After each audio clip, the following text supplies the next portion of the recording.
ইনফোইটৰসমূহ দৰ্শকৰ বাবে লৈ আহিছোঁ এটি গুৰুত্বপূৰ্ণ খবৰ। কিয়নো দক্ষিণ কামৰূপৰ গৰৈমাৰী চৌতাৰাত সংঘটিত হৈছে ভয়ংকৰ পথ দুৰ্ঘটনা।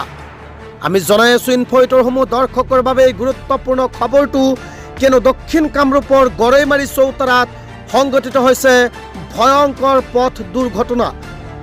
AH01F C5088 নম্বৰৰ বাছ গাড়ী আৰু AH01D K5819 নম্বৰযুক্ত বাইকৰ মুখামুখি সংঘৰ্ষত সংঘটিত হৈছে এই ভয়ংকৰ পথ দুৰ্ঘটনা। উক্ত পথ দুৰ্ঘটনাত গুৰুতৰভাৱে আঘাতপ্ৰাপ্ত বাইক আৰক্ষীজন হৰলৰহুটি নেহৰু প্ৰাথমিক বিদ্যালয়ৰ প্ৰধান শিক্ষক তথা গৰৈমাৰীৰ বাসিন্দা আব্দুল কাদেৰ বুলি জানিব পৰা গৈছে। উল্লেখ্য যে ৰাইজে অতি সংকটজনকভাৱে প্ৰধান শিক্ষক আব্দুল কাদেৰক গৰৈমাৰী সামূহিক স্বাস্থ্য কেন্দ্ৰত ভৰ্তি কৰায় যদিও গৰৈমাৰী সামূহিক স্বাস্থ্য কেন্দ্ৰ কৰ্তৃপক্ষই তৎকালীনভাৱে আব্দুল কাদেৰক GMCHলৈ প্ৰেৰণ কৰা বুলি জানিব পৰা গৈছে।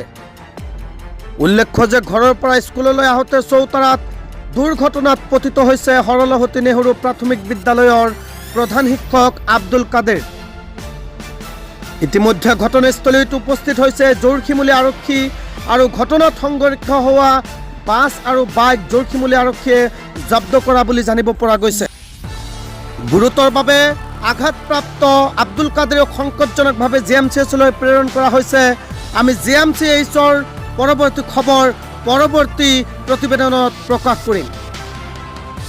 News desk report info.